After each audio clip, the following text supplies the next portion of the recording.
Recapitulando, por favor, para Derecho Constitucional. Hemos hablado sobre el caso Marbury versus Madison. Hemos hablado sobre el tema de la pena de muerte. Hemos hablado sobre los artículos pétreos. Y hemos hablado sobre la Carta Magna. Esta semana estaba escuchando a alguien que está impartiendo clases y le dice, ¿cómo interpretan ustedes lo de la no Carta Magna? Porque ya les dije que no se tiene que decir Carta Magna. Entonces yo veo que otros catedráticos también recalcan esto. ¿Qué es la acción popular? La supremacía constitucional, cuáles las partes de la Constitución, y les pedí un esquema pormenorizado del proceso de amparo con sus fundamentos de ley y sus plazos, ¿verdad? Entonces, esto más haber puesto atención un poco en clase, más les dije hasta qué artículo debían de dar lectura a la la ley de amparo exhibición personal. Entonces, si ustedes me preguntan ¿cuál es el contenido de su examen? Primero, del artículo 1 al, si mal no estoy, es el 80 y qué.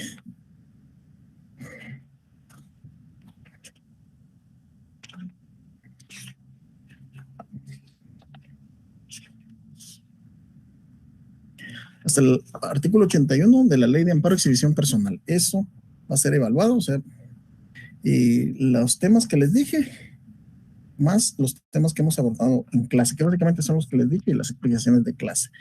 Así es que por ese lado creo que estamos bien ya para eso, más los temas que vamos a tocar hoy en relación a la defensa de la Constitución. Estoy haciendo tiempo que se incorporen los compañeros para poder pasar el video de la semana. Así que ya si no paso video, me siento que no lo estoy haciendo bien, porque necesito, por favor, el video que les voy a pasar hoy es 8 minutos, pero sí es de un tema, pues los que tengan cierta edad lo recordarán, otros habrán escuchado, pero ahora necesito que analicemos este fenómeno sociopolítico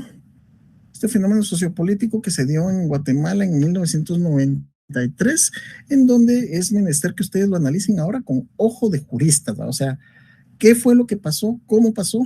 Los voy a incentivar a que le den lectura a algún libro por ahí, el que quiera, pues eso no, cuando yo les recomiendo un libro, no necesariamente, salvo lo que le diga, esto es para clase, ¿verdad? Que sí, para el segundo parcial les voy a dejar un librito, solo quiero ver la facilidad de conseguirlo. Y desafortunadamente,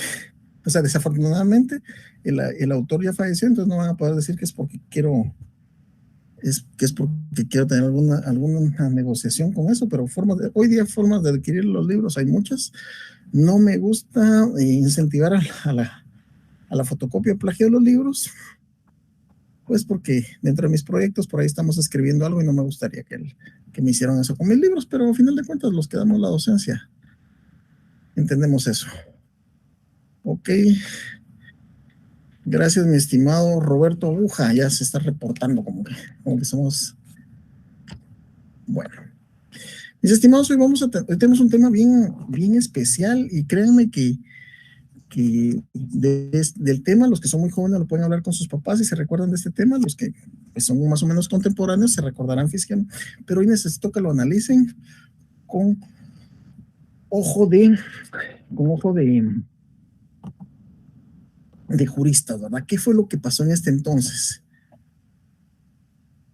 Vamos a dejar solo a la mano ya el video para esta semana. Necesito, como siempre, su participación, miren, estas clases yo creo que ustedes se dan cuenta que se enriquecen con su participación, mis estimados, pues es lo que ayuda a poder aterrizar, por así decirlo, los temas. Y tal vez la pregunta o participación de un colega le responde a uno de otros temas o le aclara si tal vez no lo tenía adecuadamente determinado.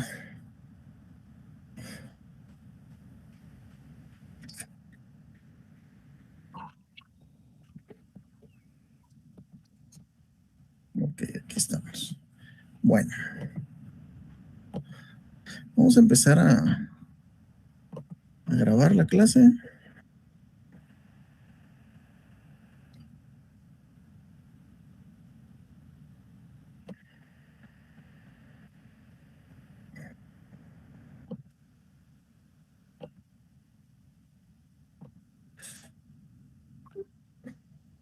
Hola, muy buenas tardes, estudiantes de la Universidad Rural de Guatemala.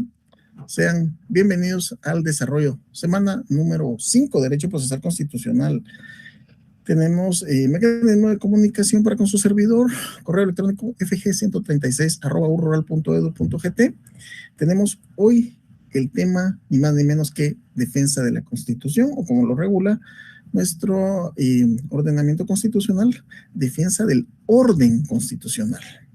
Sin lugar a duda, es bastante amplio el tema de hoy y créanme que estuve pensando durante la semana cuál ha sido la vez en la que nuestra actual constitución pues ha tenido la mayor debacle en relación a defenderse. Pues cada vez que se otorga un amparo provisional, que hay una exhibición personal, que se deja sin lugar, o más bien se declara con lugar alguna inconstitucionalidad, eso es parte de una defensa de la Constitución. Sin embargo, han habido de defensas a defensas, y realmente el ejemplo que les voy a colocar hoy realmente ha sido lo que más ha puesto, por así decirlo, sobre en tela de juicio los mecanismos de defensa de la Constitución. Para eso les voy a transmitir un video. El video es 8 minutos, creo que vale la pena. Sin embargo, lo que más aportan esto son sus participaciones. Los invito. Dudas, preguntas, sugerencias, inconformidades. Miren, aquí realmente con respeto se puede todo. Platicando con una persona que está haciendo una tesis en relación, a lo mejor no digo porque ahora dicen que se roban los temas de tesis, pero un tema que habla sobre la libertad de expresión, artículo 35 de la Constitución, aparte la ley de libre emisión del pensamiento, les digo, pues en Guatemala se puede emitir, pero dice, somos libres de emitir nuestras opiniones, no somos libres de hacer acusaciones o de hacer difamaciones. Eso no es una libertad, eso conlleva incluso y una persecución penal, o al menos persecución por medio de una querella, pero no estamos en libertad de decir, bueno, salvo los empleados y funcionarios públicos, artículo 35, segundo párrafo de la Constitución, que en este caso nos estamos refiriendo a que si una persona le hace acusaciones a un empleado o funcionario público, pues no puede tener persecución penal por eso, tal y como lo regula. Vamos a ver. Artículo 35, segundo párrafo, que fue el que le aplicaron. ¿Se recuerdan que hubo una persona que trató de Jimmy, no sé qué, al expresidente Jimmy Morales? Y al final de cuentas, pues le hicieron persecución contra él, pero en este caso, el segundo párrafo del artículo 35, cuyo epígrafe regula libertad de emisión del pensamiento regula, no constituye delito falta las publicaciones que contengan denuncias, críticas o imputaciones, una imputación, estamos hablando de un delito, contra funcionarios y empleados públicos por actos efectuados en el ejercicio de su cargo. Ahí está claro.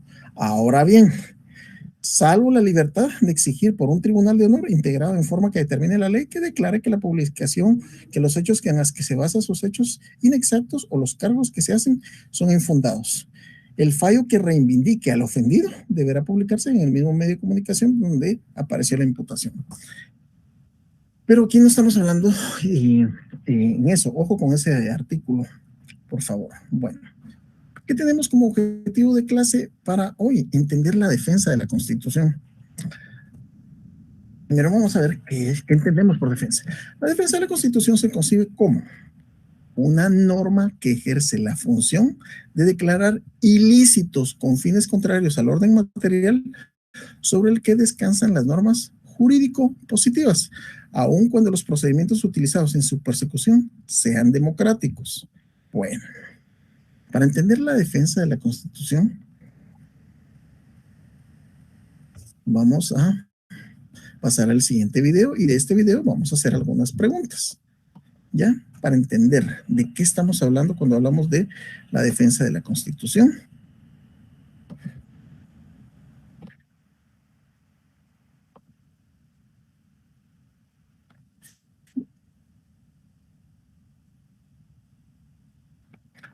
analicemos esta situación, por favor.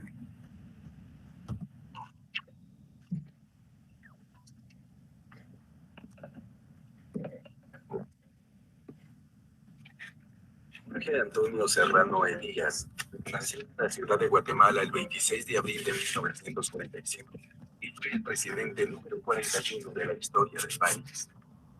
Es ingeniero de profesión, egresado de la Universidad de San Carlos de Guatemala, con una maestría en enseñanza física y matemáticas de la Universidad de Stanford, Estados Unidos, y un doctorado en educación.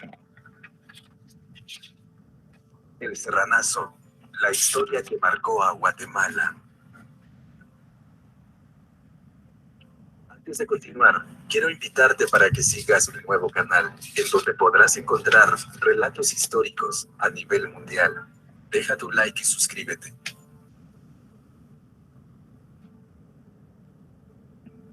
Después de finalizar sus estudios, inició su carrera política, teniendo un gran impacto apoyando en organizaciones religiosas a todas las personas afectadas por el terremoto de 1976. Posteriormente, tuvo que irse exiliado a los Estados Unidos, ya que escribió un ensayo describiendo las condiciones de vida deplorables que llevaban las poblaciones indígenas, lo que provocó una serie de amenazas. Luego, en el año 1982, regresa al país para trabajar en el gobierno del general Efraín Ríos Montt. En dicho gobierno, ocupó el puesto de presidente del Consejo de Estado. Es decir, el Consejo fue el ente que sustituyó al Congreso de la República. Como presidente del Consejo del Estado, su función principal fue la de crear el Tribunal Supremo Electoral y la Ley de Partidos Políticos. Luego, en el año 1985, compitió como candidato presidencial en la coalición del Partido Democrático de Cooperativa Nacional, el cual fundó junto al señor Virgilio Roberto Guzmán de la Paz y el Partido Revolucionario de Guatemala. En dicho año, quedó en el tercer lugar con un 12.6% de los votos, quedando por detrás de Vinicio Cerezo Arévalo y Jorge Carpio Micol.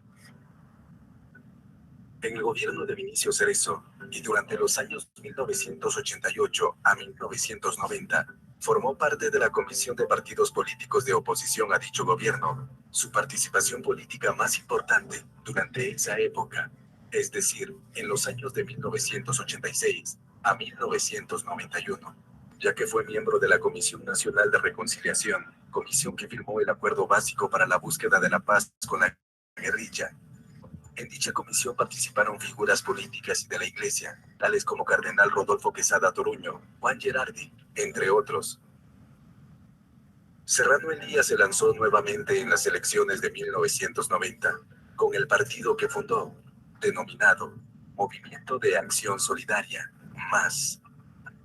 En dichas elecciones participaron 12 candidatos, de los cuales Jorge Carpio Micol obtuvo el 25.72% de los votos, y Jorge Serrano Elías, el 24.14%.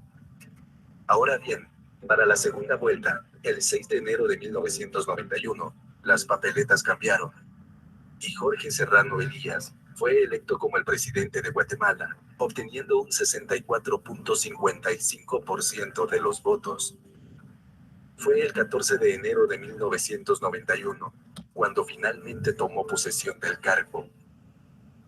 En 1993, se da uno de los acontecimientos más recordados en la historia actual de Guatemala, el autogolpe de estado del presidente Serrano Elías, denominado el Serranazo. Esta tensión inicia, en el mes de marzo, con una serie de manifestaciones, en la cual se repudiaba el aumento de la energía eléctrica y del transporte. Asimismo, la gente estaba en desacuerdo y molesta, por lo que el órgano legislativo estaba sumamente débil, y era acusado de corrupción. De la misma manera, el Congreso estaba estancado en leyes sin sentido, y jueces que recibían sobornos.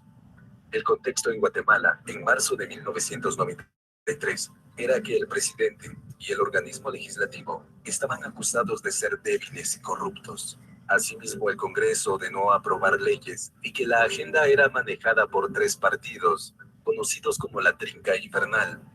En el mes de mayo de 1993, el clima político se vuelve más tenso, ya que un estudiante que manifestaba frente al Congreso fue asesinado de manera violenta. Este hecho impulsó a la convocatoria de un paro nacional en todo el país. Incorporado a todo esto y la crisis que se vivía, la entidad Alianza Cívica solicitó a la Contraloría General de Cuentas investigar las finanzas del presidente, quien en su mandato había adquirido varias propiedades de lujo. Este clima forzó a que mediante el decreto 193, denominado como Normas Temporales de Gobierno, emitido por el presidente Jorge Serrano Elías, disolvía el Congreso de la República, a la Corte de Constitucionalidad y a la Corte Suprema de Justicia. Okay. Este es el punto toral que estamos por analizar. O sea, por un decreto, por una firma, este presidente electo democráticamente lo que pretendió fue disolver los tres poderes del Estado. Entonces, ¿en dónde quedaba en ese momento la totalidad del poder? O sea, prácticamente pasábamos a ser una especie de monarquía donde todo el poder se concentraba en un presidente. Eso era lo que pretendía en este entonces y Jorge Serrano Elías. Pongamos atención a esto. Además, destituyó al Procurador General de la Nación y al jefe del Ministerio Público, y solicitó al Tribunal Supremo Electoral que convocara en un plazo de 60 días a una Asamblea Nacional Constituyente y a elecciones populares. Finalmente se decretó la suspensión de más de 45 artículos de la Constitución de la Ley de Amparo, Exhibición Personal y Constitucionalidad, la Ley Electoral y de Partidos Políticos, las reuniones de más de 3 personas sin autorización y la libertad de prensa. La Corte de Constitucionalidad decretó, por medio de su presidente, que las normas temporales de gobierno eran ilegítimas. De la misma manera, Ok. De esto se trata la clase de hoy. O sea, ahí fue donde tomó quién es el encargado de velar por el orden constitucional en Guatemala, la Corte de Constitucionalidad. En pocas palabras dijo, no tiene una validez esta resolución del presidente. O sea, no puede suspender garantías, no puede disolver el Congreso, no puede disolver la Corte Suprema de Justicia, no puede hacerlo. El Tribunal Supremo Electoral, presidido en esos momentos por el señor Arturo Ertruger, negaba la convocación de nuevas elecciones. A pesar de las limitaciones en los derechos constitucionales propuestos, las manifestaciones continuaron en Guatemala, y con ayuda de la comunidad internacional, estas aumentaron, a tal punto que, 7 días después del autogolpe, Jorge Serrano Elías huyó de Guatemala con destino a Panamá, en donde sigue viviendo actualmente. El vicepresidente, Gustavo Espina Salguero, tomó posesión por un plazo de 3 días, para que en dicho momento, y por elección del Congreso, tomara posesión Ramiro de León Carpio. Algunos datos que se dieron dentro del gobierno de Jorge Serrano Elías son: fue el primer presidente no católico que llegó al poder por la vía electoral en América Latina. El 28 de junio de 1991, se creó el Fondo Nacional de la Paz, FONAPAZ.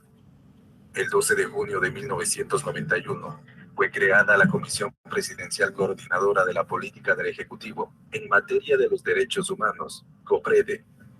Y finalmente, se creó el Bono 14, un sueldo adicional para todos los trabajadores, y que sigue vigente en la actualidad. Sin duda es uno de los gobiernos que dejó marcado a todo el país, pero que dejó grandes enseñanzas, y lamentablemente, muchos de estos actos, acompañados de enriquecimiento ilícito, así como la corrupción, se siguen dando en los gobiernos actuales. No te olvides de apoyarme en mi otro canal. Ok, mis estimados. Bueno, en pocas palabras, ¿qué fue lo que pasó? Para los que se me perdieron un poquito. En 1993 toma el poder después de Marco Vinicius Cerezo Arevalo, toma el poder Jorge Antonio Serrano Elías. Y pues lógicamente estábamos a eso le llamamos muy, pero muy incipiente democracia, pues apenas habíamos soportado un gobierno democrático, el el de Marco Vinicio Cerezo Arévalo, y después de eso, que tuvo varias intentonas de golpe de Estado, y después en las elecciones gana el ingeniero Jorge Antonio Serrano Elías, pero les decía que les iba a recomendar, hay un libro que se llama El dueño de la guayaba. Hay dos libros que escribió Jorge Antonio Serrano Elías donde narra lo sucedido en este entonces. Se trata de excusarse diciendo de que realmente la corrupción en el Congreso y la corrupción en la Corte Suprema de Justicia, en los juzgados, era insoportable. Pues no lo dudo, pero realmente la vía no era desconocer la Constitución.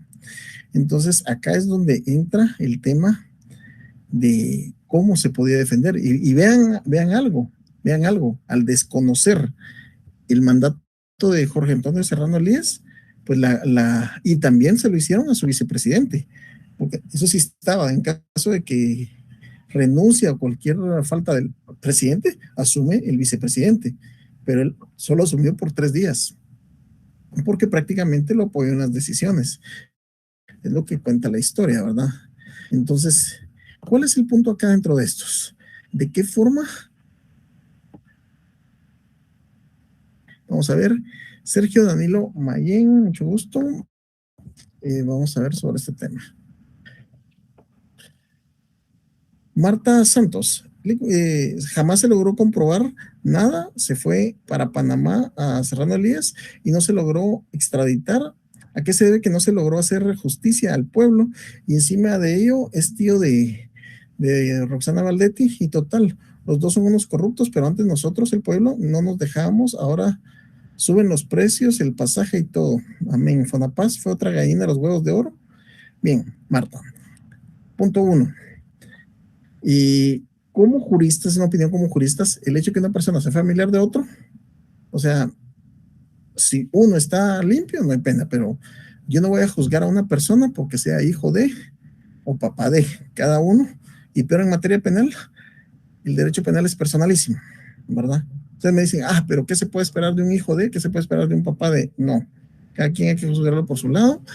¿Se logró comprobar nada? Por supuesto que se logró comprobar, pero les recuerdo que, ¿por qué se fue específicamente a Panamá? Porque no hay tratado de extradición con Panamá. Entonces no hay ninguna obligación de parte del Estado de pasarlo para acá. Como les digo, les invito a leer los 2 libros. Él tiene 2 libros sobre el dueño de la guayaba. Se llama el primero, y después sí, el dueño de la guayaba, algo así se llaman los libros, en donde le explica esto. De hecho, cuando sacó el segundo de los libros, yo le hice un comentario vía Facebook y me lo respondió, pues con un poco de tiempo, pero me lo respondió. Él sigue muy activo en redes, por cierto, ¿verdad? Dice que no debe nada. No lo estoy defendiendo, solo estoy diciendo, dándole seguimiento a este tema. Pero realmente hoy en día es inconcebible para nosotros que una persona, ¿por qué no subió el vicepresidente? Carlos Ruano sí subió, porque es lo que regula la Constitución, pero el asunto es de que el ascenso en este caso de Gustavo Espina se tomaba como una prosecución de la misma ideología del ingeniero Jorge Serrano Elías. Sí subió, pero en 3 días despacharon y asumió el que era procurador de los derechos humanos, Ramiro de León Carpio, y como vicepresidente Gerbrugger, del Tribunal Supremo Electoral. Gerbrugger Asturias, el presidente del Tribunal Supremo Electoral. Entonces, a esto nos referimos con defensa del orden constitucional.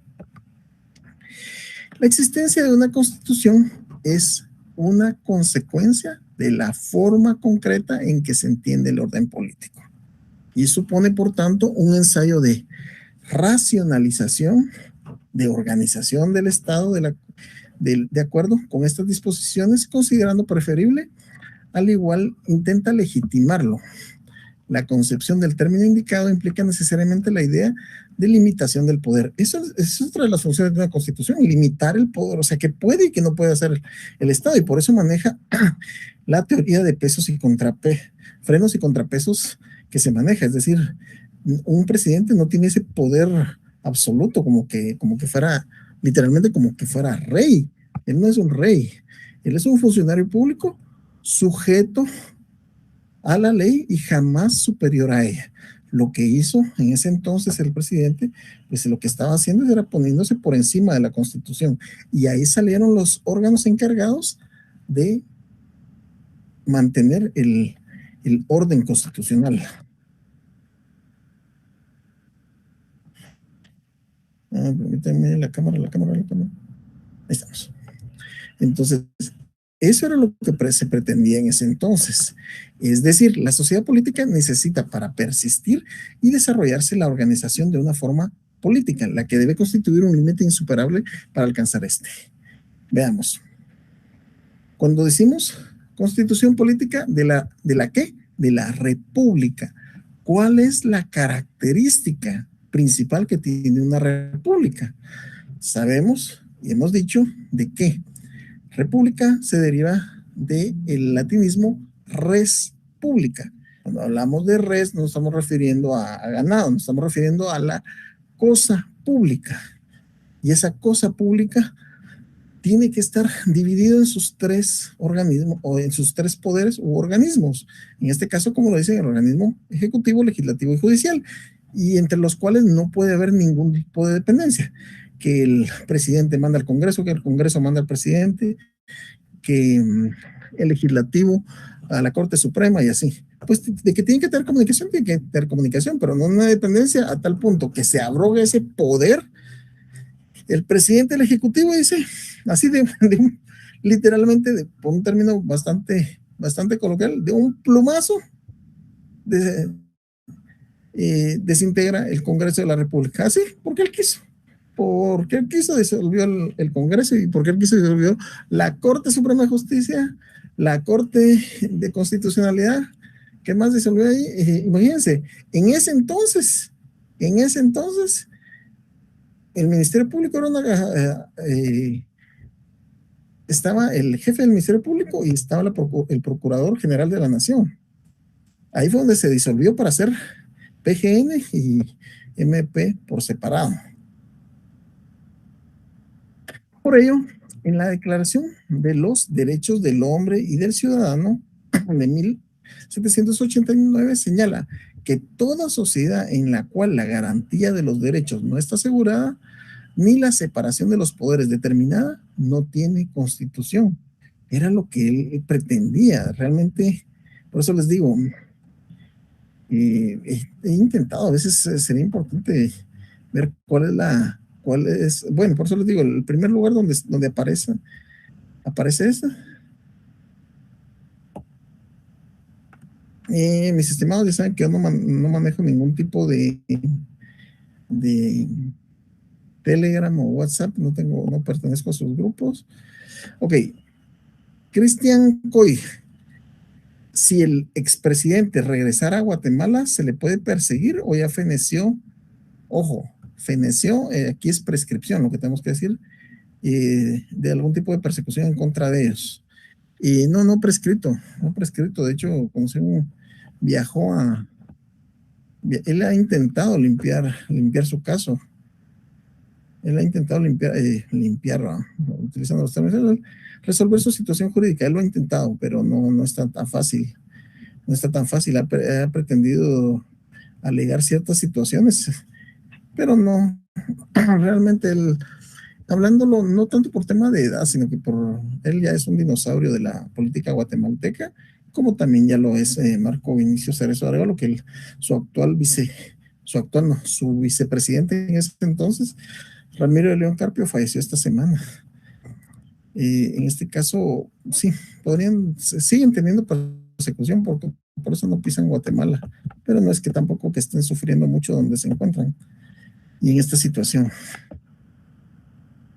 Entonces, ¿cuál es la característica que hace que una república sea una república? La división de los poderes, la división del organismo ejecutivo, legislativo y judicial.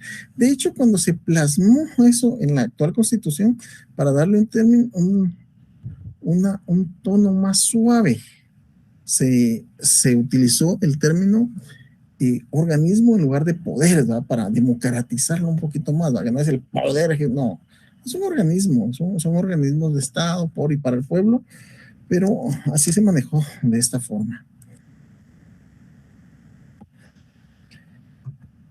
En el curso del siglo XX, especialmente en la segunda mitad del siglo pasado, se ha transitado de un concepto de constitución y de constitucionalismo regulador de las relaciones básicas del poder constituido, que determina las reglas de acceso y ejercicio de competencias de los diferentes órganos estatales y una declaración de derechos que se hacen efectivos por el legislador, que se puede denominar constitucionalismo básico o mínimo, aún desarrollado o fuerte. ¿Y qué entendemos entonces? Empecemos viendo. ¿Cuál es el fundamento legal de la Corte de Constitucionalidad? ¿Y cuál es la misión de la Corte de Constitucionalidad? Necesito que respondamos eso. ¿Cuál es la misión de la función específica de la Corte de Constitucionalidad en Guatemala? ¿Cuál es? Vamos a ver ahorita la participación de ustedes en esto.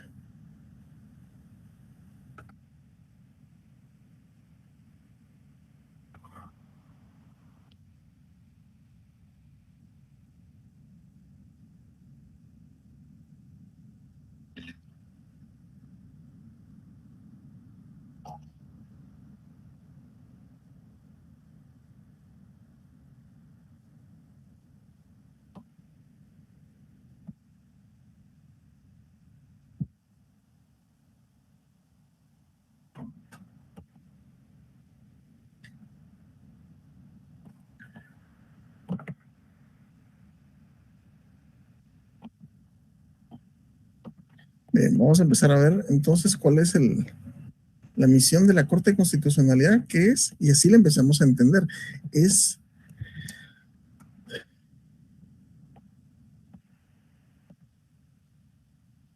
está bien. Entonces, ahora bien, ¿será realmente que esa era la vía? Lamentablemente no era esa la vía, disolver la Constitución. No solo cómo costó que Guatemala volviera a tener una Constitución en el 84, 85, ¿para qué? En 1993 ni 10 años iban a durar y ya la habían dejado sin efecto. Pues eso estábamos relativamente acostumbrados en gobiernos dictatoriales, pero entonces por eso es que hasta el apellido de él es el Serranazo, o sea, le dio un golpe de estado, así que en una época que nadie se esperaba, en esa época hubiera sido relativamente normal viniendo de los castrenses, pero no un golpe de estado de un presidente, de un profesionista universitario, catedrático. No se esperaba eso. Realmente, por eso, como les digo, esa fue la forma en que se golpeó. Y aquí tenemos, ahí está, Marta Leticia, la protección del individuo y el desarrollo social. No es esa. Está en la Constitución claramente. Y nos lo dice el compañero. No, los dos que me están dando opiniones y no se están fundamentando. Vamos a la Constitución, a donde está regulado. Por favor. Vámonos.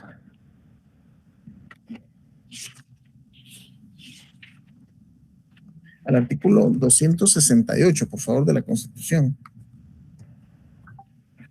Función de la Corte de Constitucionalidad, según, como lo dice Octavio Baltasar, es la defensa del orden constitucional. Ahí estamos, 268. Función esencial de la Corte de Constitucionalidad. La Corte de Constitucionalidad, esto ya lo hemos platicado, es un tribunal permanente. Ya expliqué, parte de su laboratorio va a ser estudiar la historia de las constituciones, cuántas constituciones ha tenido Guatemala. Y en una de estas, es decir, la de 1965, regulaba los tribunales constitucionales, pero se organizaban, es decir, se tomaban magistrados de las diferentes salas.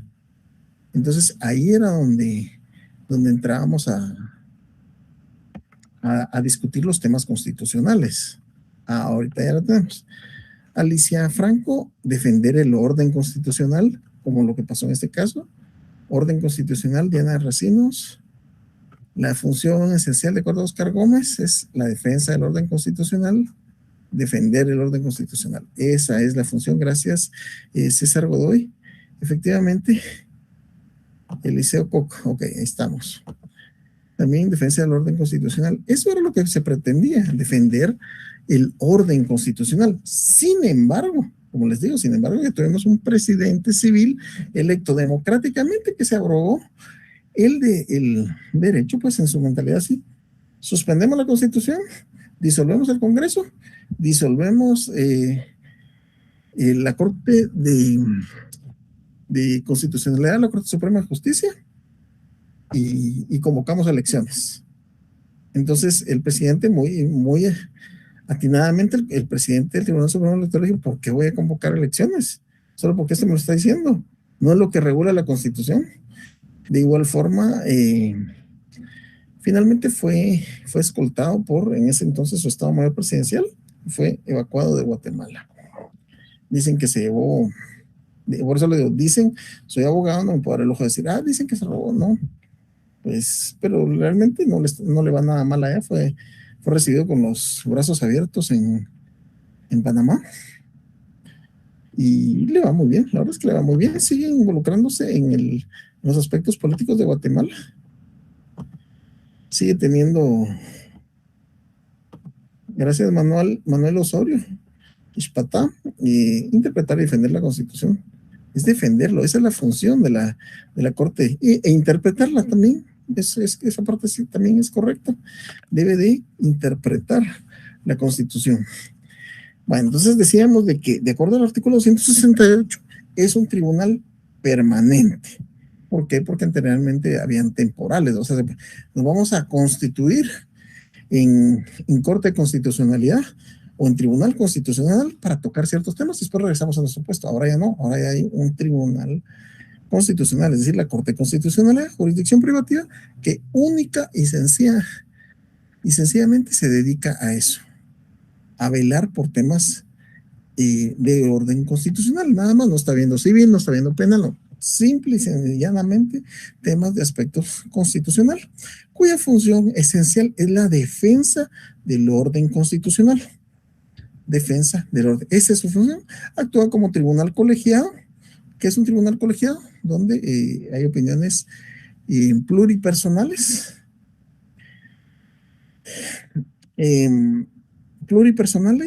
Especialmente que le asigna la Constitución y la ley de la materia. La independencia económica de la Corte de Constitucionalidad será garantizada con un porcentaje de los ingresos que le corresponden al organismo judicial. De ahí sale su presupuesto.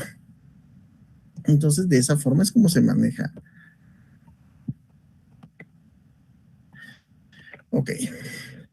¿Un golpe de Estado es por el ejército? No. No. Un golpe de Estado, el Estado al estar conformado por sus 3 estados, se le denomina así golpe al Estado, lo desquebraja. Y los últimos golpes, esto dice, le han querido denominar autogolpe, pero no, autogolpe es como que si él mismo dice, miren, ya no soy presidente, voy a poner a otro. Él mismo se está quitando. Autogolpe por el presidente en función. Un golpe de Estado es por el ejército. No necesariamente, o sea, en este caso teníamos un golpe de Estado, como lo regula la doctrina, solo que era lo que pasa es de que tradicionalmente, y no solo es parte de Guatemala, la historia de toda Latinoamérica ha estado en base a golpes de Estado por militares, tanquetas, helicópteros y toda esta logística que manejaban los golpes de Estado, que actualmente pueden ver los videos todavía. Y pues el último y más recordado pues es el que ahorita el 23 de marzo van a ver que van a salir en las efemérides. 23 de marzo fue el golpe de Estado que llevó al poder a José Efraín Ríos Montt, y eso fue el 23 de marzo del 82, donde un triunvirato toma el poder, saca a Lucas García del poder, y se suponía que eran 3, pero automáticamente él sí se autonombró jefe de Estado, y José Efraín Ríos Montt. Salen de la palestra los otros dos, y Shahad y Gordillo creo que ahorita actualmente guarda prisión. Y José Efraín Ríos Montt, que ya falleció, y de Oscar Shahad, no recuerdo si todavía está por ahí.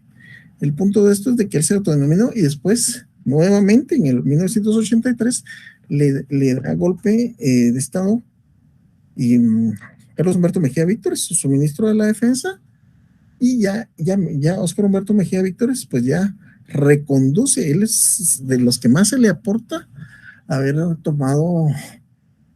regresado a Guatemala a la democratización, porque él es el que convoca a unas elecciones democráticas, convoca a la Asamblea Nacional Constituyente que redacta la actual Constitución y entrega el poder a Marco Vinicio Cerezo Arevalo, el que ganó las elecciones.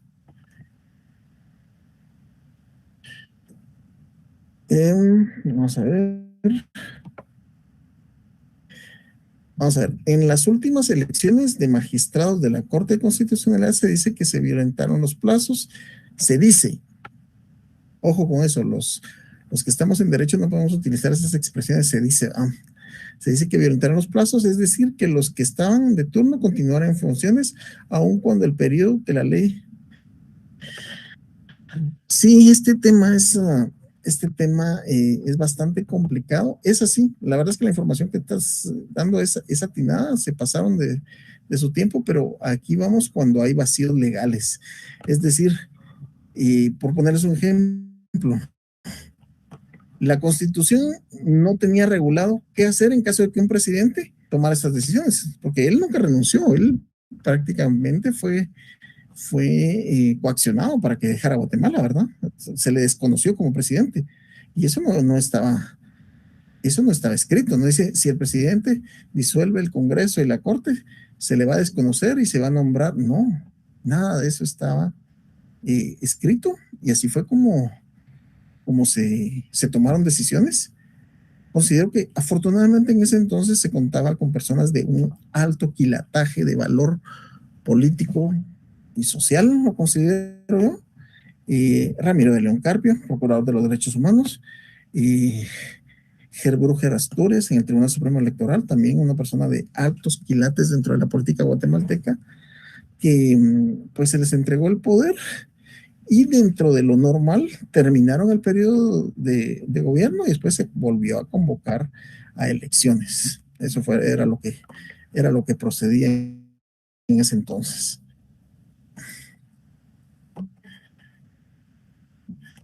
Ahora, fíjense que hay otro, este es mucho más corto.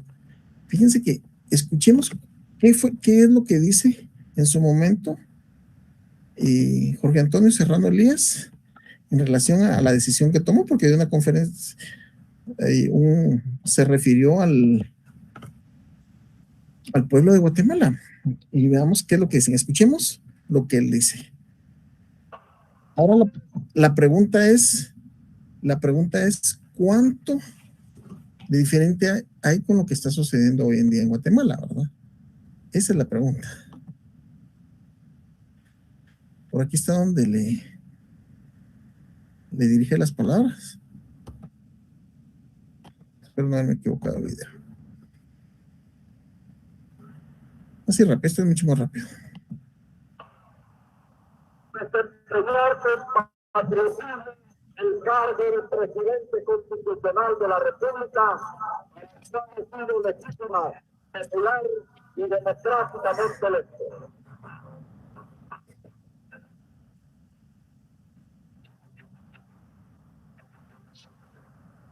El 25 de mayo del año de 1993, cuando algo insólito ocurre en nuestro país.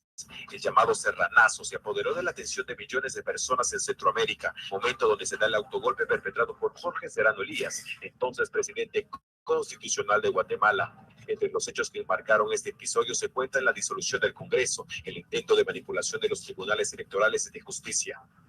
Al cabo de 10 días, las fuerzas democráticas del país reinstauraron la institucionalidad designado al entonces procurador de los derechos humanos, Ramiro de León Carpio. Debido a la corta duración del régimen de facto, algunos hablan del serranazo como un golpe de Estado fallido. Tomando una responsabilidad histórica ante la nación, garantías.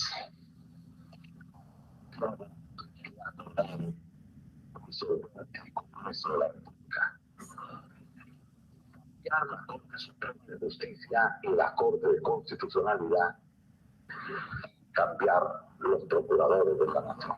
En el año de 1990, Guatemala participaba de una joven democracia de 7 años, debilitada continuamente por frecuentes acontecimientos de violencia y corrupción. Las primeras manifestaciones masivas de descontento popular se mostraron en marzo de ese mismo año, como protestas en contra de incrementos a los precios de la energía y el transporte. Esta situación empeoró meses después, cuando surge una oposición del sector estudiantil público del nivel medio, que veía un proyecto de uniforme estudiantil como señal de militarización, en combinación con una oferta de transporte público gratuito, a lo que daba poca credibilidad. Los guatemaltecos, descontentos por lo que ocurría, realizaron un paro general convocado para mediados del mes de mayo. Al mismo tiempo, una ola intensa de intimidaciones acosó al país, en la cual un catedrático universitario fue muerto a balazos, 3 estudiantes fueron secuestrados en la vía pública y los cadáveres de personas asesinadas al azar aparecían sin orejas.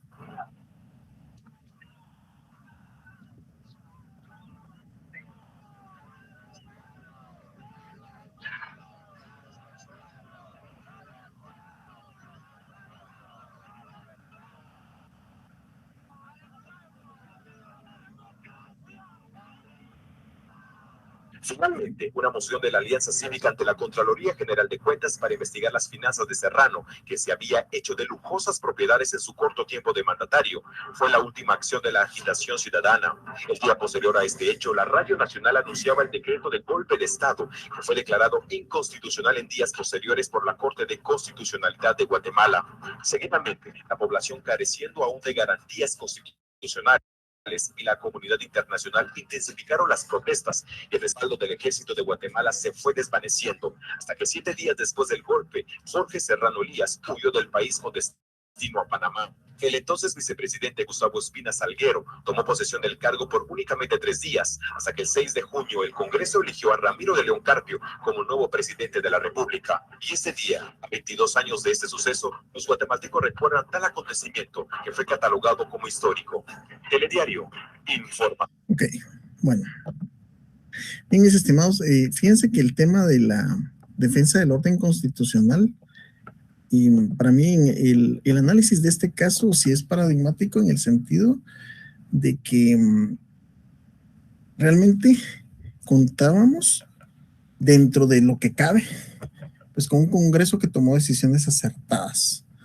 En ese entonces, pues, si bien es cierto, la ley regula que no se debe exigir títulos académicos para poder ser representante del pueblo al tener un curul en el Congreso de la República, pero los diputados, desde mi perspectiva, son personas pues de un buen conocer, cultas, y no sé cómo utilizar la expresión, personas que sí conocían del tema, por lo menos conocían de la política y escogieron que continuara el periodo de ellos, personas que sí lograron llevar a Guatemala dentro del manejo de lo adecuado.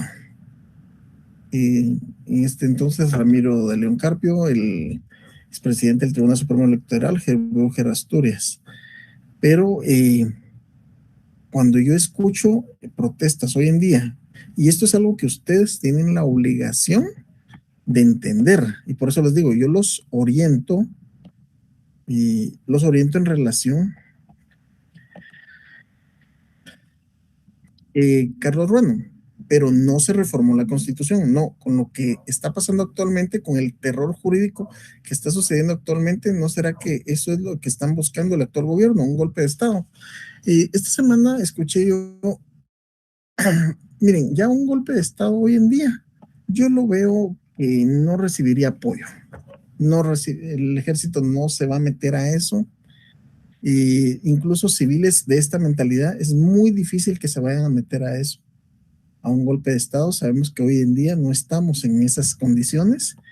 Y cuando me decís actualmente con el terror jurídico, y no sé si me estás refiriendo a los temas que están pasando en tribunales en relación a las persecuciones contra ciertos personajes, pero yo, desde mi humilde opinión, no, no estamos en un terreno fértil para un, no estamos para un golpe de Estado.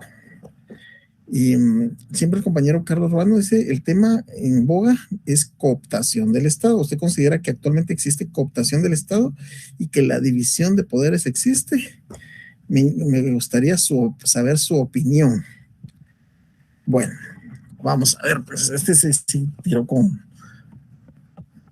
Vamos a ver, les voy a decir cómo voy a defender mi opinión.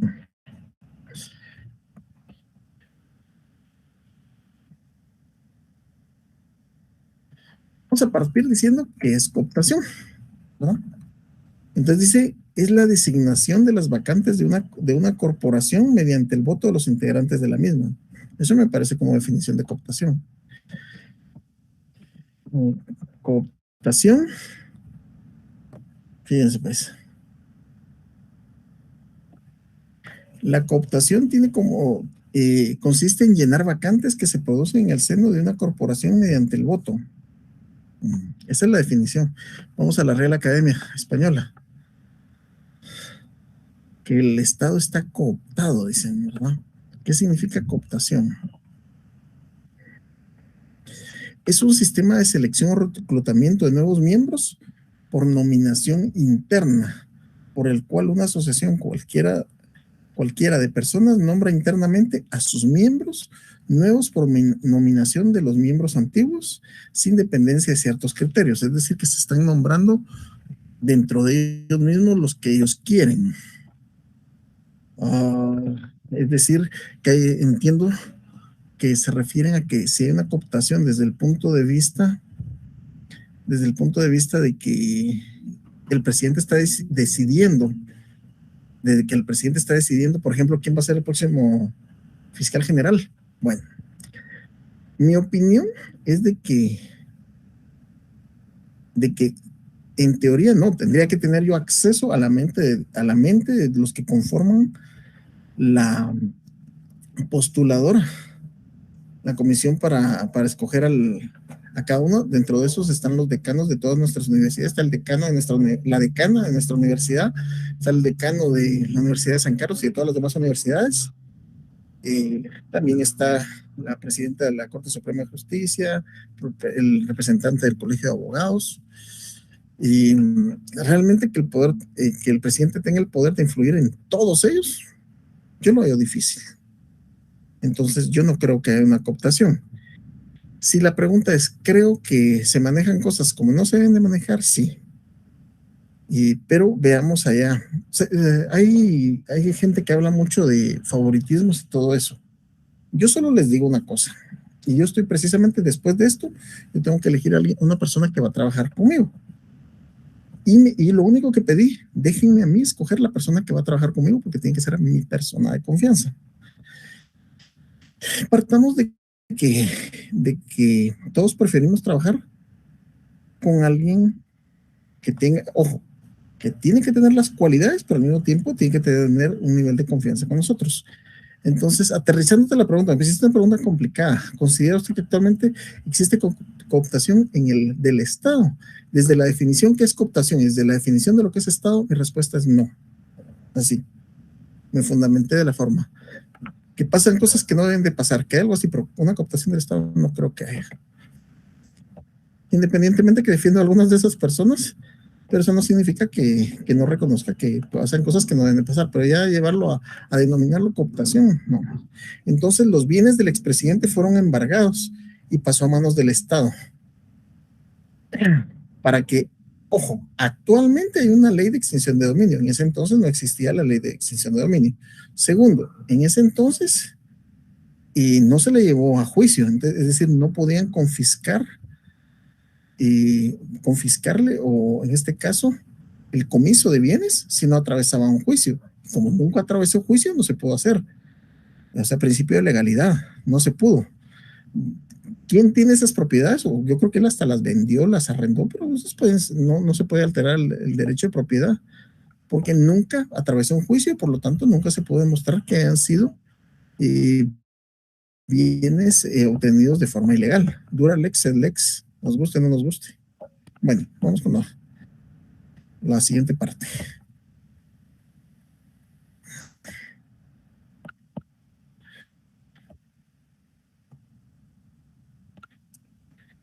La supremacía de la Constitución. La supremacía constitucional implica que en la cúspide del ordenamiento jurídico se debe de encontrar siempre la Constitución, establecida como decisión política por el poder constituyente y solo modificable con este. En este caso, ¿cuál fue el poder constituyente? La Asamblea Nacional Constituyente, que creó la Constitución. Pregunto ahora, ¿dónde está establecido en la Constitución, en la ley del organismo judicial, la supremacía constitucional? Repito, ¿dónde está establecido? ¿En la Constitución? ¿En la ley del organismo judicial? Sí, en esas dos leyes. Búsquenme el principio de supremacía constitucional, que nada puede ser superior a la Constitución. ¿Dónde está regulado eso?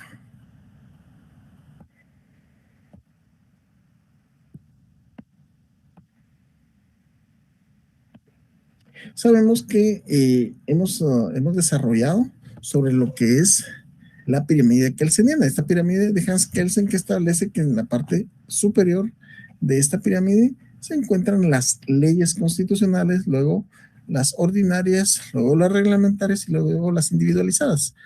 Ahora bien, ¿cuál es la interpretación entonces del artículo 46 constitucional? ¿Qué regula el artículo 46? Veamos. Artículo 46. Preeminencia del derecho internacional. Se establece el principio general de que en materia de derechos humanos, los tratados y convenciones aceptadas y ratificadas por Guatemala tienen preeminencia sobre el derecho interno. Tienen preeminencia sobre el derecho interno. Entonces, ¿qué significa eso? Que los tratados y convenios internacionales en materia de derechos humanos se encuentran a la par de lo constitucional o que se encuentra arriba de lo constitucional. Pregunta de examen, ¿cuál sería la respuesta? ¿Está arriba o está a la par o está abajo? Las convenciones y tratados internacionales en materia de derechos humanos que han sido ratificados por el Estado de Guatemala. Necesito su opinión de eso, por favor. No se me tarden mucho en contestar, mis estimados, que tenemos que avanzar con la clase. Necesito fundamento de la supremacía constitucional en la Constitución Política de la República de Guatemala y en la ley del organismo judicial. Y la otra es la preeminencia del derecho internacional.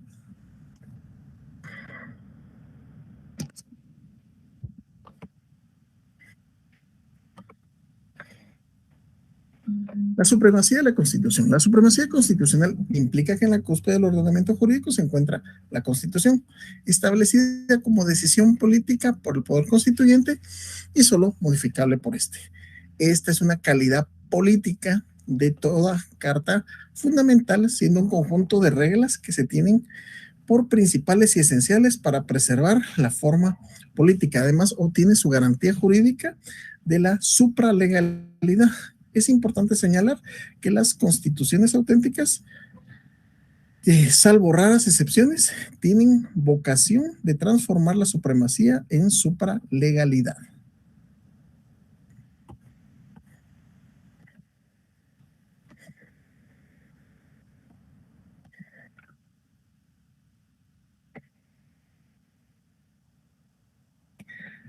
La supremacía de la Constitución, la misma, se encuentra mejor protegida cuando la ley suprema prevé un procedimiento especial de modificación o revisión que es constitucional. Sin embargo, tal procedimiento es especial, como lo afirma Aragón. No puede ser considerado de modo alguno como requisito de la supralegalidad, sino como su garantía.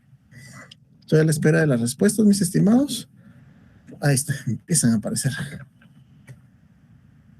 Marta Karina Oslag, los tratados en materia de derechos humanos y la Constitución están en el mismo grado, a mi punto de vista. Ok, gracias por la opinión. Todavía no voy a dar la respuesta, les agradezco.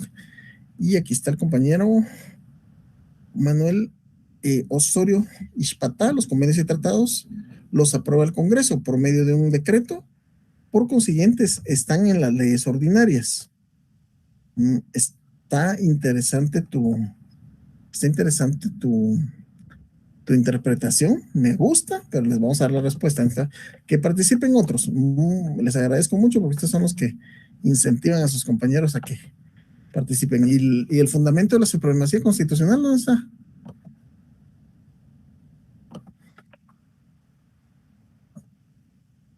Bien, vamos a utilizar otro término acá, lo que es la justicia constitucional. El utilizar el término justicia constitucional implica señalar que el poder del gobierno está limitado por normas constitucionales y que se han creado procedimientos e instituciones para hacer cumplir esta limitación. Asimismo, señala que la existencia de un nuevo tipo de normas institucionales y procedimientos constitucionales es un intento de limitar y controlar con ello el poder político. De esta forma, estamos viendo, ¿se recuerdan en tiempos del presidente Jimmy Morales? Ese señor sí peleó en contra de la CICIG y peleó mucho en contra de la Corte Constitucional con el actual, ya está por sus últimos días, el Procurador de Derechos Humanos. Y sí pelearon, sacaron muchas, y peor con la Corte de Constitucionalidad muchas veces le dejaba sin lugar las opiniones del presidente. Ahí está. Fundamento de la supremacía constitucional, ley del organismo judicial, artículo 9. Así me lo coloca Octavio José Baltasar y Cristian René Coy. Pero no solo ese, hay más fundamentos, mis estimados. Hay más, aparte de la ley del organismo judicial, está el principio constitucional. ¿Sí? Busquémoslo, por favor. Entonces, cuando estamos viendo acá es la definición de Platón de justicia es dar a cada quien lo que se merece. En materia constitucional, ¿será que se le da a cada quien lo que se merece? Es complicado. ¿Cómo podemos entender la diferencia entre justicia y legalidad? Yo siempre pongo el mismo ejemplo, pero creo que es la mejor forma en cómo puedo ejemplificar la diferencia entre justicia y legalidad.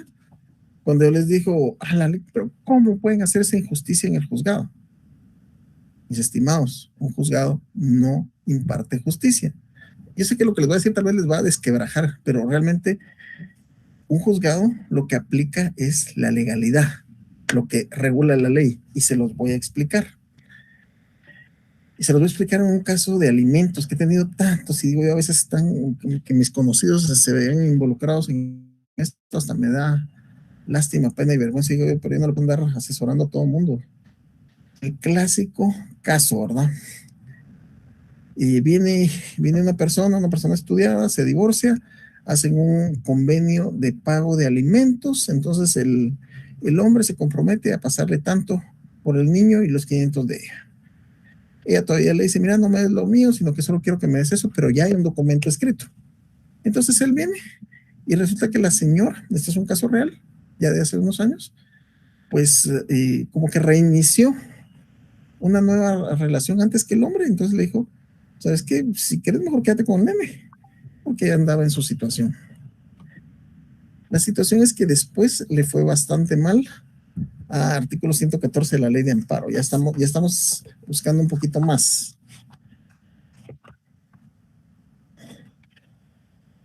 Cristian René Coy. Muy bien. Supremacía de la Constitución, artículo 114. Gracias, Cristian. Los tribunales de justicia observarán siempre el principio de que la Constitución prevalece sobre cualquier ley o tratado internacional, sin perjuicio de que en materia de derechos humanos prevalecen los tratados y convenciones internacionales aceptados y ratificados por Guatemala. Muchas gracias. Eso también es una función.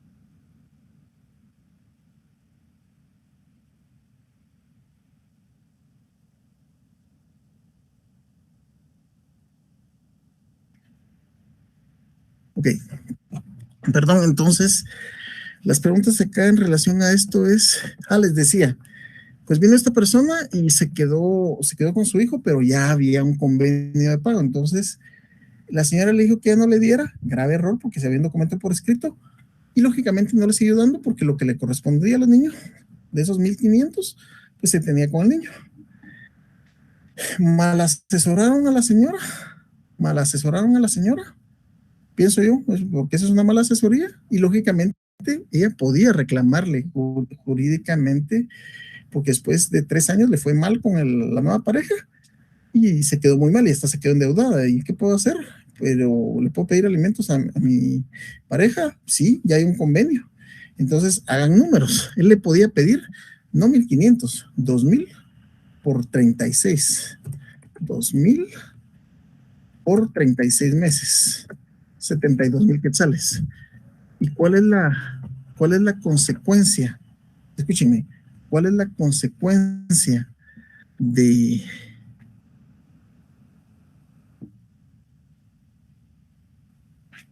que no pagara? Pues que se iba preso, y efectivamente esta persona se fue detenida por negación de asistencia económica, y como consecuencia de eso, dije, pero ¿cómo es posible si durante estos 3 años yo he mantenido a mi hijo? Fíjense qué frustrante. Y ahí es donde le digo, ¿era justo que él incluso se fuera preso por no pagar esa cantidad de dinero? ¿Era justo? No, no era justo. ¿Era legal que se fuera detenido al no poder demostrar que le depositó a la señora el dinero? Sí, sí era legal. Esa es la diferencia entre legalidad y justicia. Ahí se hizo una gran injusticia. La señora se quedó con lo suyo. Y de todas formas, él sigue teniendo al niño, solo que ahorita ya son unas modificaciones. Ok. Vamos ahorita con las últimas presentaciones.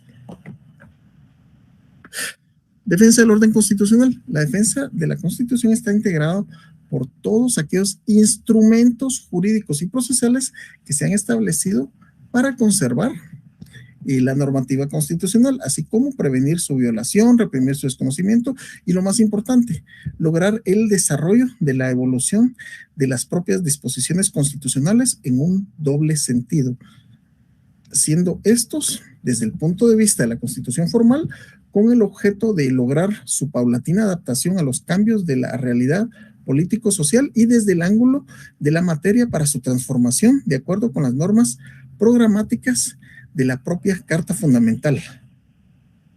¿Sí? El concepto de defensa de la Constitución lo podemos clasificar en 2 categorías.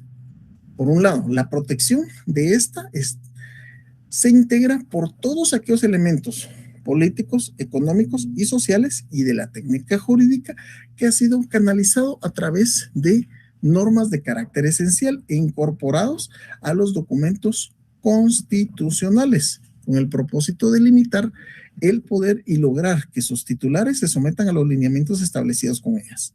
Cuando nos estamos refiriendo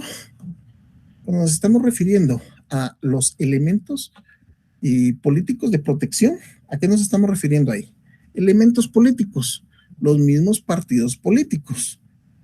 Tal y como lo decía el video, o sea, Los políticos primero se constituyen en frente de oposición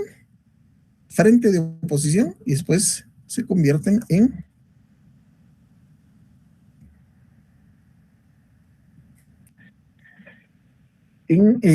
los presidentes, y los que vienen atrás son los que se convierten en la oposición. Así, en su momento, pues el presidente Yamatei fue oposición, en su momento Jimmy Morales fue oposición, y así, ahorita los que están atrás, pues son oposición, llegan al poder y tienen su oposición y vienen las críticas. Es el juego en el que se maneja esto. Tenemos, por otro lado, las garantías constitucionales. Esta diapositiva y la anterior es muy importante que la entendamos, en el sentido de que la protección de esta, que se integra por todos aquellos elementos políticos, partidos de oposición, económicos, ejemplo, sistemas de control y protección, la Contraloría General de Cuentas. ¿Se recuerdan que el video decía cómo la Contraloría General de Cuentas entró para actuar y determinar cómo era que podía tener esas propiedades después de haber sido, de apenas ser un tiempo de ser presidente?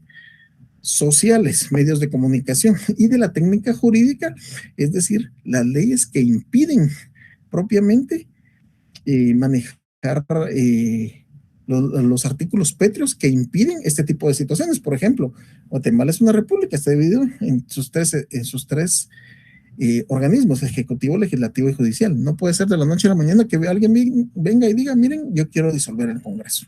No se puede, son sistemas de protección. Por eso es que se determinan que algunos son artículos pétreos, no se pueden modificar. Hay una pregunta muy inteligente en relación a que dice: los artículos no reformables de la Constitución son tales y tales y tales. La pregunta es: ¿ese artículo no se autoprotegió a sí mismo?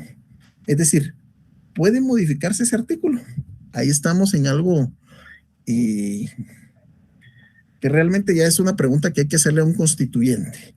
Esa pregunta, vamos a ver, un constituyente que yo conozca, que me diga su opinión. No les va a gustar, pero tal vez Linares Beltranena, el exdiputado, tal vez él puede contestar esa pregunta, o alguien que haya estado en la Asamblea Nacional Constituyente. Y las garantías constitucionales, que es lo que hemos venido desarrollando en esta clase, que siendo los medios jurídicos predominantemente de carácter procesal, que están dirigidos a la reintegración del orden reglamentario cuando el mismo ha sido desconocido o violado por los propios órganos del poder, a pesar de los instrumentos protectores destinados a la corrección de una patología constitucional.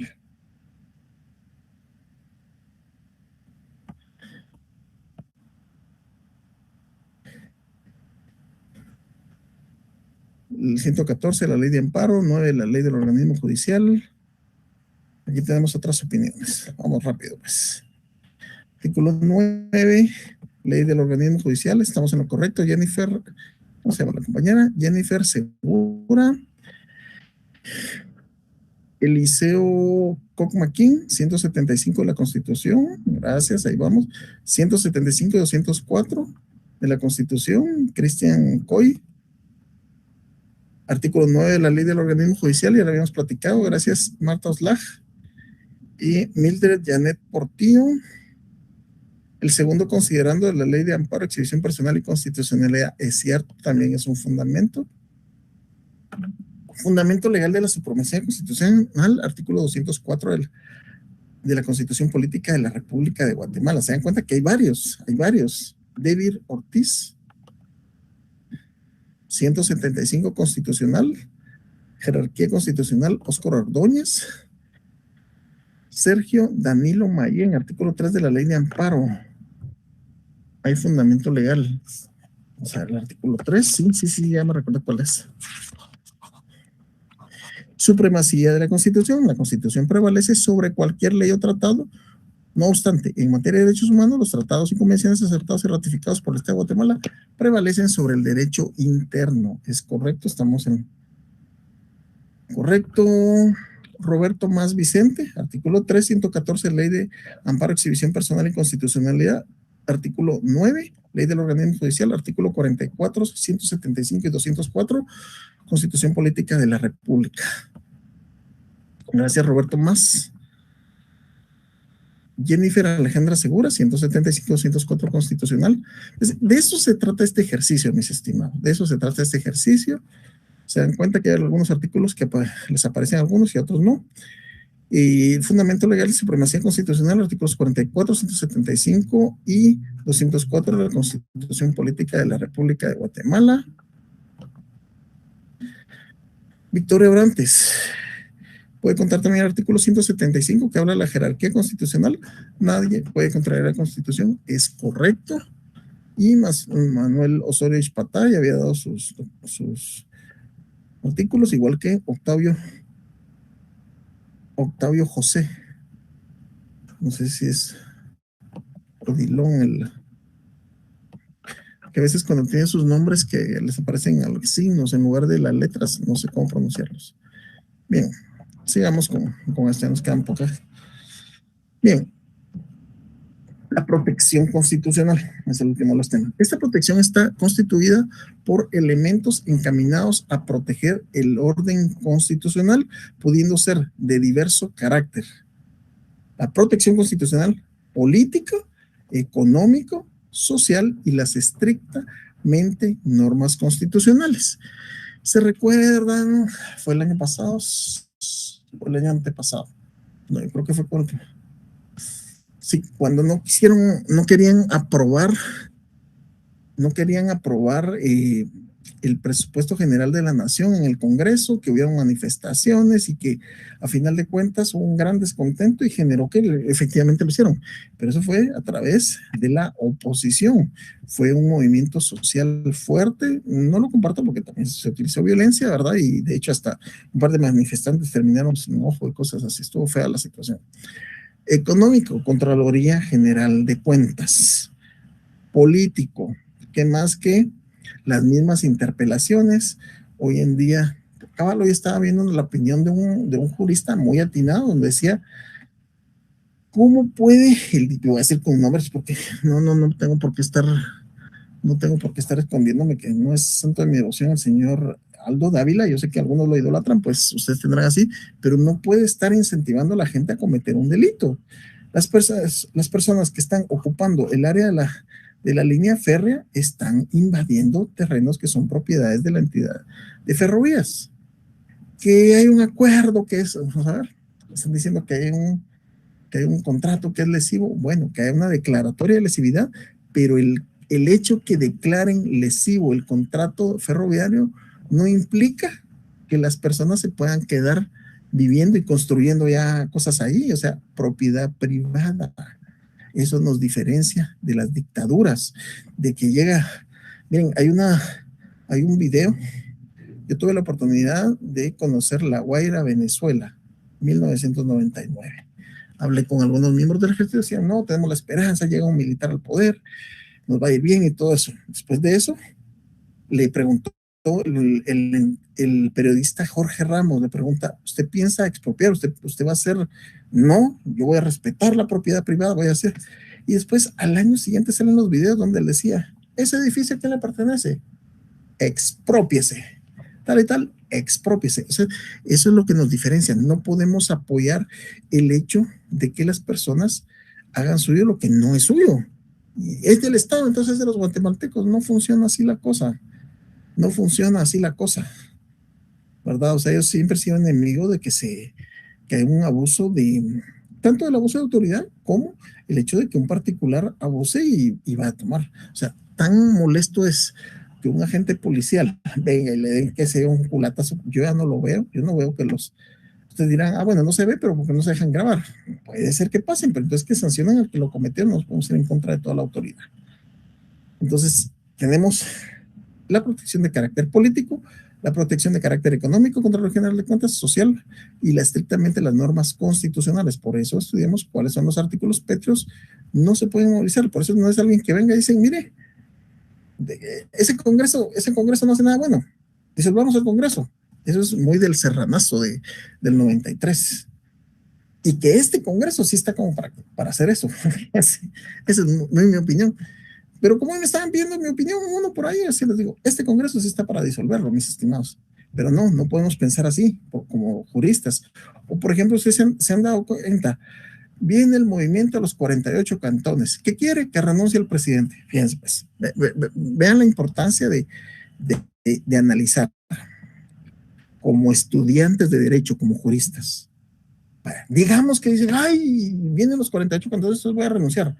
Viene el presidente y renuncia. Y también renuncia a su vicepresidente. Ok. ¿Qué regula nuestra Constitución que tiene que hacer? Tiene que proponerse una nómina de 3 personas, de las cuales ¿quién va a escoger quién es el presidente? ¿Quién lo va a escoger? Les cuento, el Congreso. ¿Quiénes de ustedes estarían de acuerdo que el actual Congreso elija al presidente y vicepresidente? Por lo que sea, la democracia, y colocamos, desde el momento que voto, soy responsable. Ustedes dicen, yo no voté por el que, yo sí voté por otro, lo que sea, pero finalmente la democracia sí funciona. Y la mayoría votó por esta persona y está el presidente. Entonces, ¿le daríamos ese poder al Congreso actualmente para que nos ponga un presidente y un vicepresidente que nosotros ni en cuenta? Cualquiera es mejor que este. Miren, las opiniones son válidas, pero seamos realistas. Yo a este Congreso no le daría el poder de nada, y por eso hay que modificar la Constitución, hay que hacer una reforma constitucional. A estos Congresos que han pasado ahorita, yo no le doy el poder de nada, nada. Hay que sigan haciendo sus leyesitas para enriquecerse. ¿Afecta al país? Sí, pero es mejor eso a permitirles que toquen nuestra Constitución. Dios me libre, lo que vienen tocando cada rato, porque la ley se los permite, es la ley electoral y de partidos políticos. Es una ley constitucional que viven, pero se quedó abierta la puerta ahí para que se pueda modificar. Pero nuestra Constitución, Dios me libre, eso sí no lo haría yo. Yo no dejaría que os tocaran nuestra actual Constitución.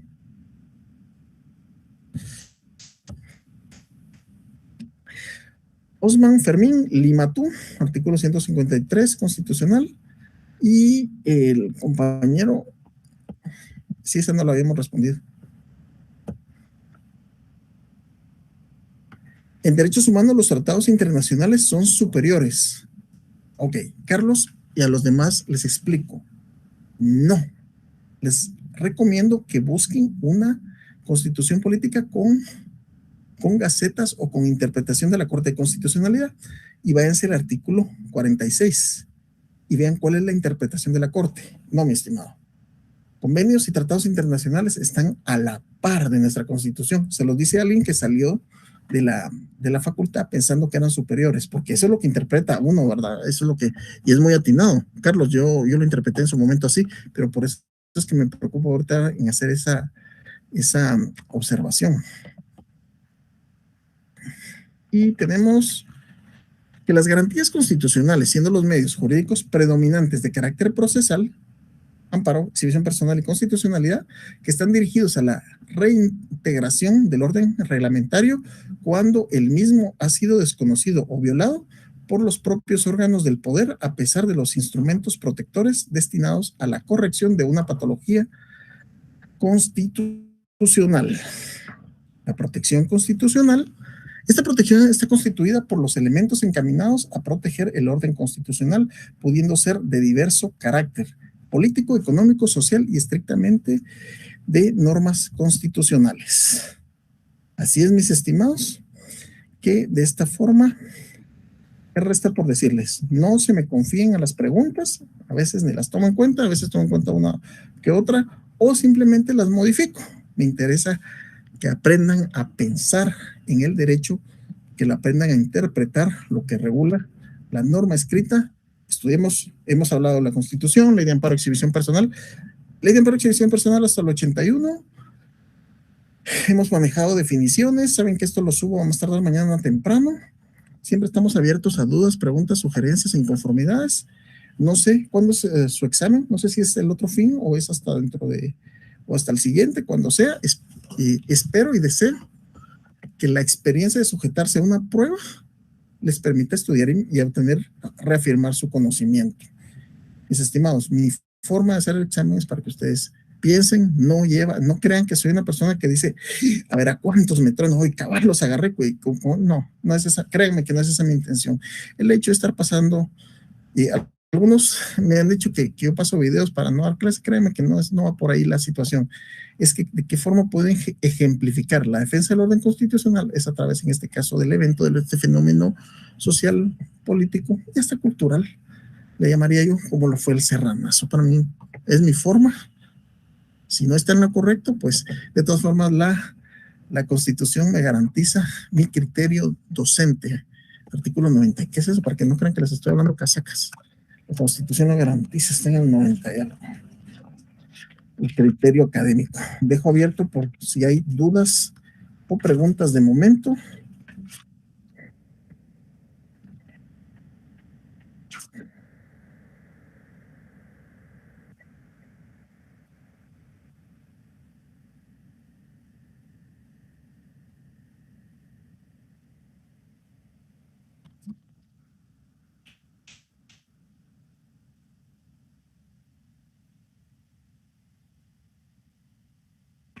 Ok, vamos, si tenemos algunas preguntas. No hay más preguntas, mis estimados. No resta más que dar por finalizada la presente clase. Ha sido un gusto compartir con ustedes. Quedamos abiertos en el correo si hay dudas, preguntas y que les vaya, pero excelentemente en ese examen. Que yo soy feliz que obtengan un 20, pero obtengan un 20 porque realmente entendieron y comprendieron las figuras. Nos vemos para la siguiente semana cuando corresponda. No sé cuándo es el examen, la verdad. No me han pasado el calendario. Vamos a verificar eso. Que se encuentren muy bien y que disfruten el resto de su sábado y fin de semana.